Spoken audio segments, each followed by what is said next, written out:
Bonjour à tous et bienvenue sur Tesla Alsace. Alors je vais vous montrer dans cette vidéo quelques petites, on va dire, incongruités de l'autopilote.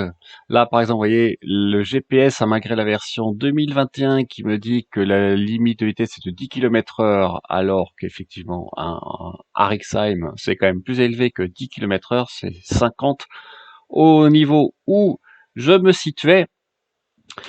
Donc encore une fois, hein, l'utilisation du régulateur en ville n'est vraiment pas conseillée. Là, je vous montre aussi la détection active des feux. Comme d'habitude, là, vous voyez, le feu passe à l'orange et là, ça marche très bien. La voiture s'arrête et anticipe le passage au feu rouge. Par contre, vous voyez que la limite de vitesse est toujours incorrecte. Là, c'est pour vous montrer l'entrée semi-automatique, que vous commencez à bien connaître la voiture. Il faut quand même mettre le clignotant et le petit coup de volant. En tout cas, moi, c'est comme ça que je fais quand je dois l'utiliser.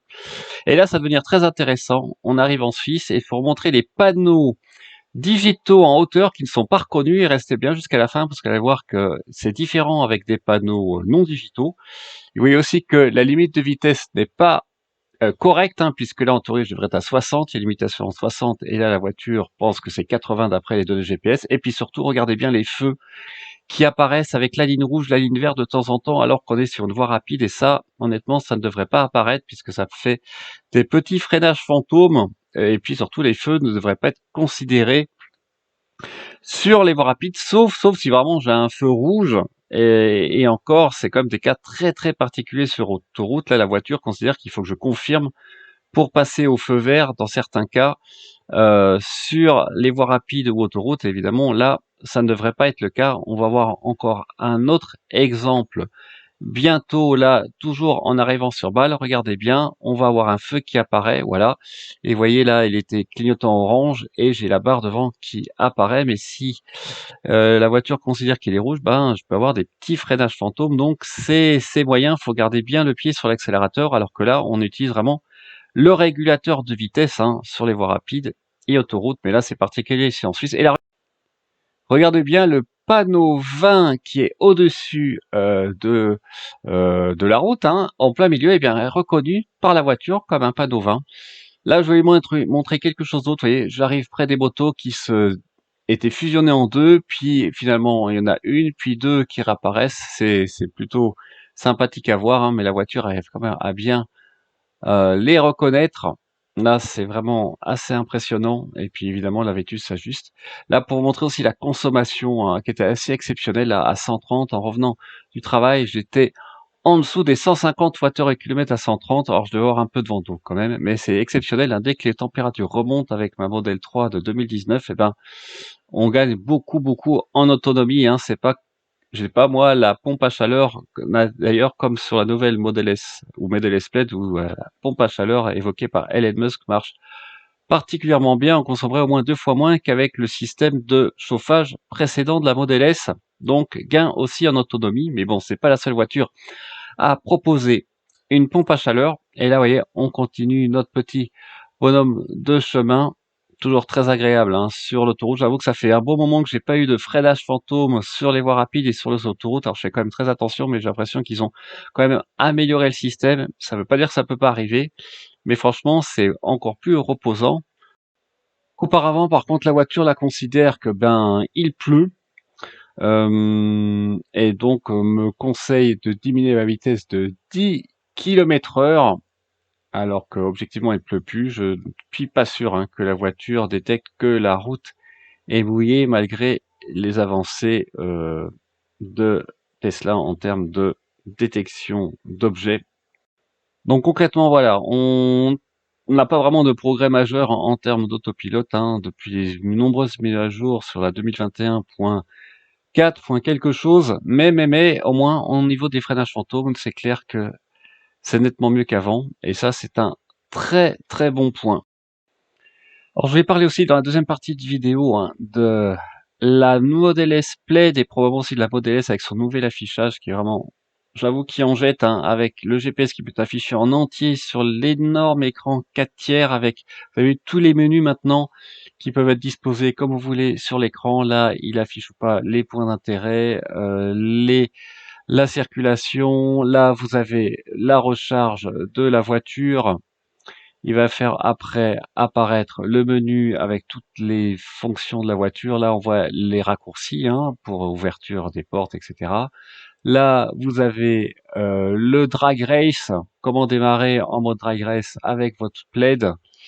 Notamment, vous avez après les suspensions, le réglage des suspensions adaptives ou pas, en mode confort, auto ou sport.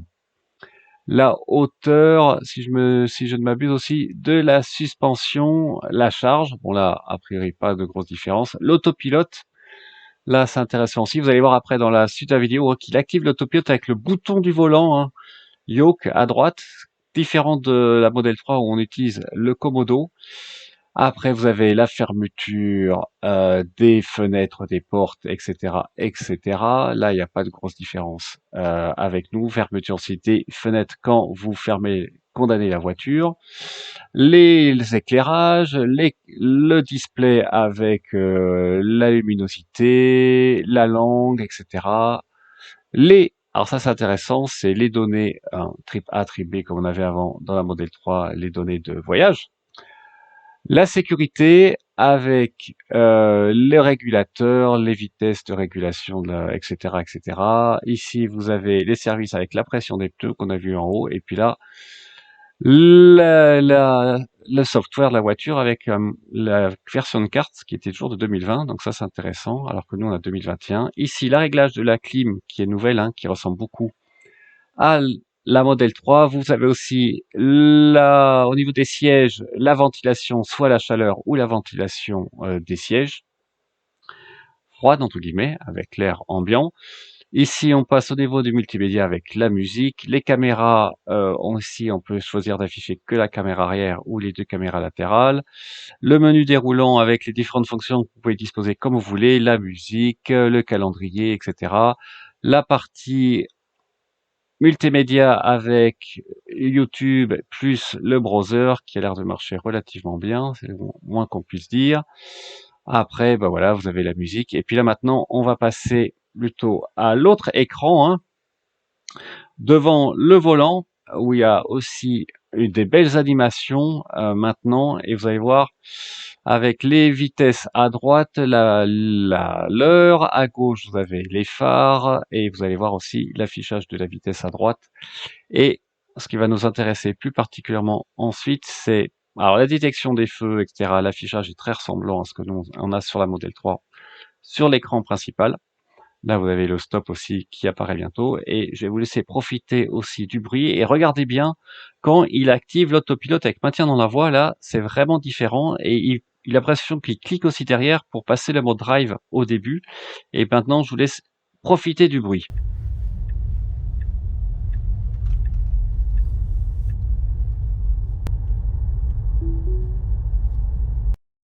Alors là, on a bien vu hein, qu'il a touché le bouton à droite pour activer l'autopilote avec le maintien dans la voie et que aussi, hein, bien sûr, sur la Model S, la nouvelle Model S, vous avez aussi le système intelligent, mais là qu'il n'a pas utilisé, qui vous permet à la voiture de déterminer toute seule si vous devez avancer ou reculer. Après, pour passer en neutral, il y a une procédure particulière.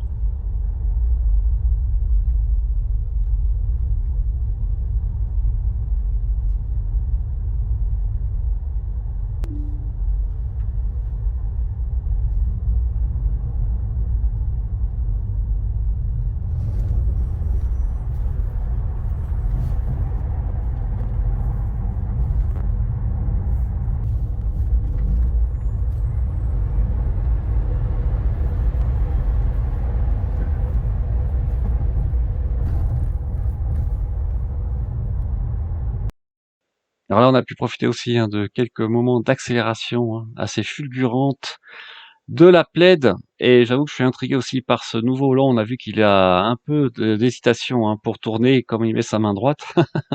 Mais bon, je pense que je ferai pareil, mais c'est vraiment une voiture impressionnante. Alors après, est-ce que ça vaut vraiment le prix? Probablement pour ceux qui ont les moyens, absolument. Mais personnellement, je pense que déjà la Model S, la nouvelle Model S grande autonomie à 80 000 ou 90 000 euros serait déjà fantastique. Ne serait-ce que par les performances, hein. L'habitabilité, le coffre qui est aussi plus grand évidemment que la Model 3, la suspension réglable, vous voyez 90 000 euros en grande autonomie, 130 000 maintenant pour la plaid. Donc franchement, Je pense que j'aurais hâte d'essayer ne serait-ce que la grande autonomie. Si je peux l'année prochaine avec le nouvel intérieur, franchement, ça doit vraiment être sympa, sans compter évidemment des filtres feuilletés, le système de réduction bruit dont je n'ai pas parlé, actif. Donc la voiture doit pouvoir donner un niveau de confort vraiment impressionnant.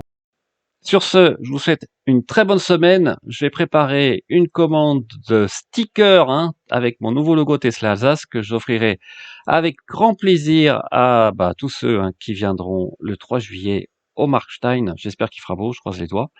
Et sur ce, je vous souhaite encore une très bonne semaine et à très bientôt sur Tesla Alsace. Ciao!